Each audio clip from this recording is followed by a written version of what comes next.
Assalamualaikum warahmatullahi wabarakatuh.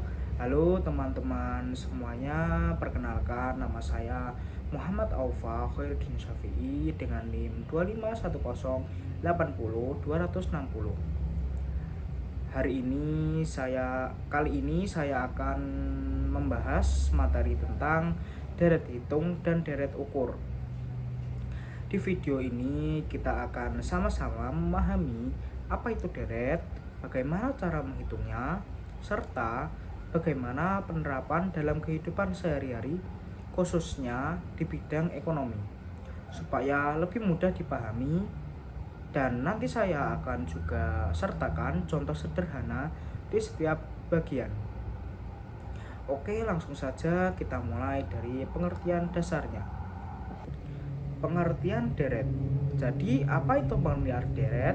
Deret adalah rangkaian bilangan yang tersusun secara teratur dan mengikuti pola tertentu. Setiap bilangan dalam deret disebut sebagai suku. Nah, yang penting di sini adalah polanya.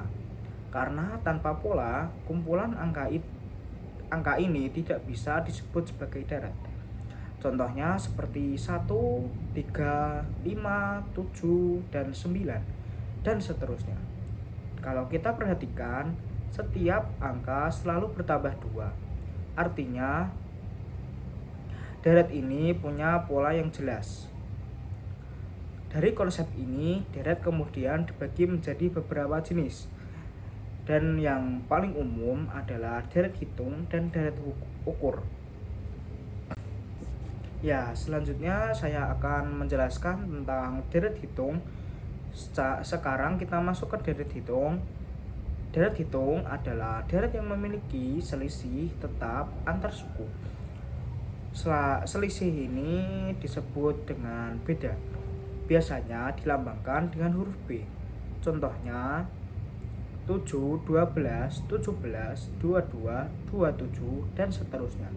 Kalau kita lihat, setiap suku bertambah 5, berarti bedanya adalah 5.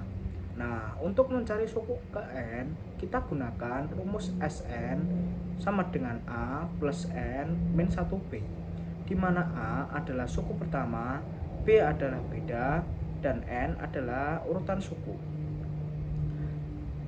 Kita masuk ke contoh soal. Kita cari suku ke-10 dari deret tadi. S10 sama dengan 7 plus 10 min 1 kali 5 sama dengan 7 plus 45.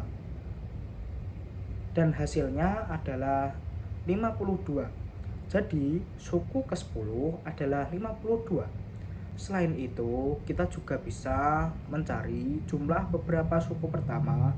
Rumusnya adalah Jn sama dengan N per 2 kali A plus Sn. Contohnya jumlah 10 suku pertama. J10 sama dengan 10 per 2 kali 7 plus 52. Dan hasilnya 5 kali 59, dan hasil akhir 2 sama dengan 295. Nah, ini sering digunakan dalam perhitungan yang berkaitan dengan akumulasi. Setelah memahami deret hitung yang menggunakan penjumlahan, sekarang kita lanjut ke jenis deret berikutnya, yaitu deret ukur.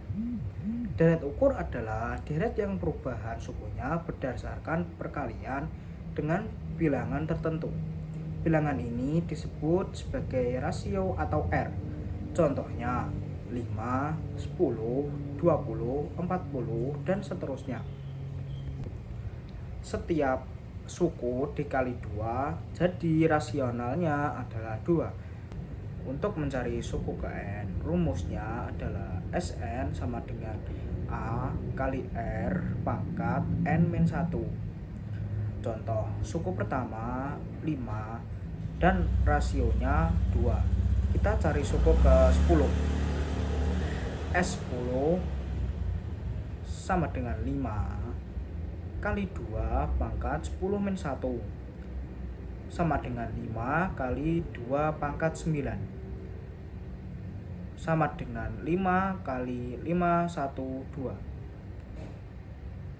sama dengan, dan hasilnya 2560 atau 2560 ya. Jadi hasilnya 2560. Untuk jumlah n suku pertama, rumusnya adalah Jn sama dengan A R pangkat N min 1 per R min 1.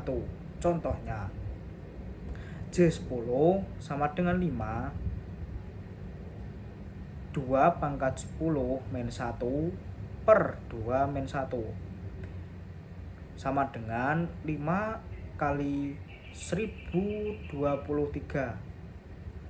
sama dengan 5115 atau 5115. Ya, selanjutnya kita masuk ke penerapan dalam kehidupan.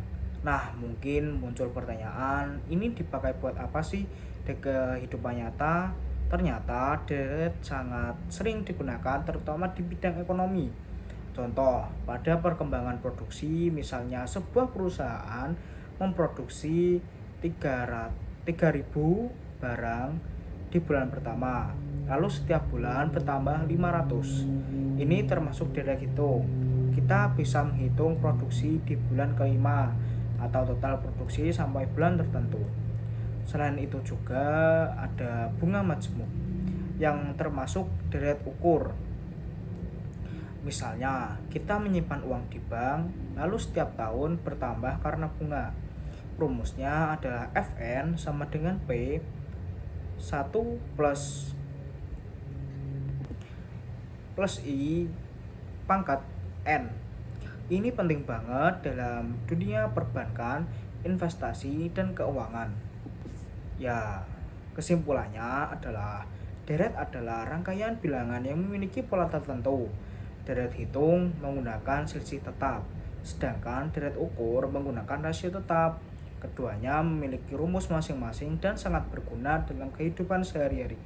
Dengan memahami konsep ini, kita jadi lebih mudah menyelesaikan berbagai permasalahan, terutama yang berkaitan dengan perhitungan bertahap. Sekian penjelasan dari saya. Terima kasih atas perhatian teman-teman semua ya. Bila ada salah kata, mohon dimaafkan. Wassalamualaikum warahmatullahi wabarakatuh.